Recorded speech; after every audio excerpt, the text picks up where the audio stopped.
They love putting it in plain sight, and I got the patience to look for it. You ever sit there looking out at the ocean and think about how little we actually know about what's under it? They tell us stories that it's just reefs and sandbars, maybe a wreck or two. But when you start to really look for yourself, you realize that story doesn't add up.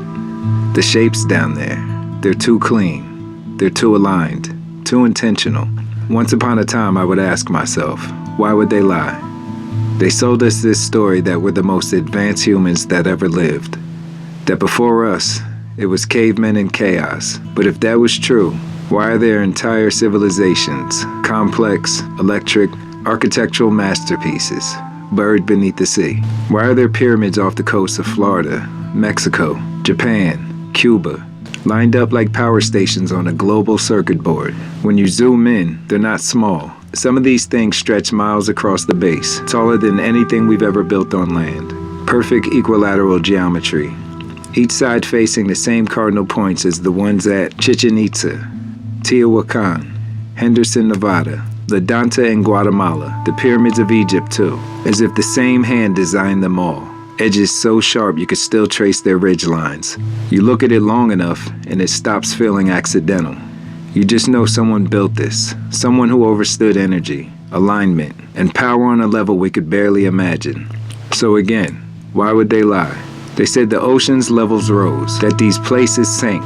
But when you look closer, you could tell they didn't sink. They were burned, melted, and flash fried by something cosmic. And yet not a single class, not a single documentary ever mentions it. So again, why would they lie? Maybe because if you knew what came before, you'd start asking questions they can't answer. You'd stop worshiping technology and realize it's just imitation divinity. Because back then, the earth was the technology. Everything worked in harmony. Sound, light, water, magnetism, a living system balanced between source and creation, until they cut the current between man and source and called the silence advancement.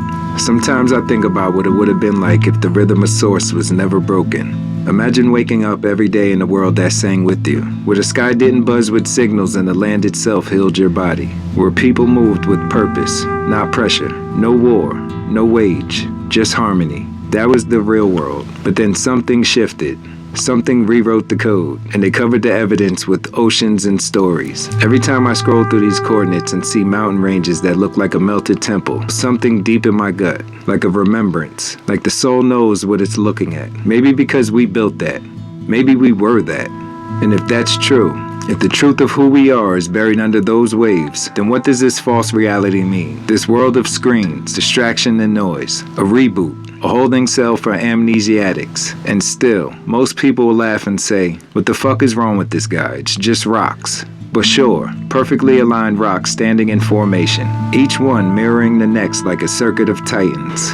These aren't hints, they're proof. Proof of a world that outbuilt us, outknew us, and outshined us. But if we ever accept that, the whole lie falls apart. So tell me again, why would they lie? I came across this one visual and it stopped me cold. A structure stretching halfway across the Pacific, leading down toward Antarctica. Miles wide, thousands of miles long. Smooth, geometric like a rail system. Almost like it connected with all the pyramid clusters, a spine through the belly of the ocean.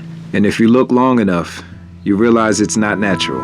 It's engineered, almost like a maglev tunnel from another era, another realm. Something that was never meant for us to find. Because if the old world is rediscovered, the illusion collapses, the narrative dies, the conscious human becomes divine again. And that's what they fear most. So when people ask me, why do you even care? What's the point of looking? I just tell them, because the lies shape the way we live. If they could bury your history, then they could bury your power. And if you never question it, you'll keep handing them both. So I'll keep sitting here, scrolling through the ocean floor, looking for a forgotten architecture that feels more alive than most people I meet.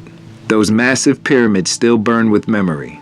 Their symmetry is too perfect. Their silence is too loud. And every few minutes, that same thought comes back.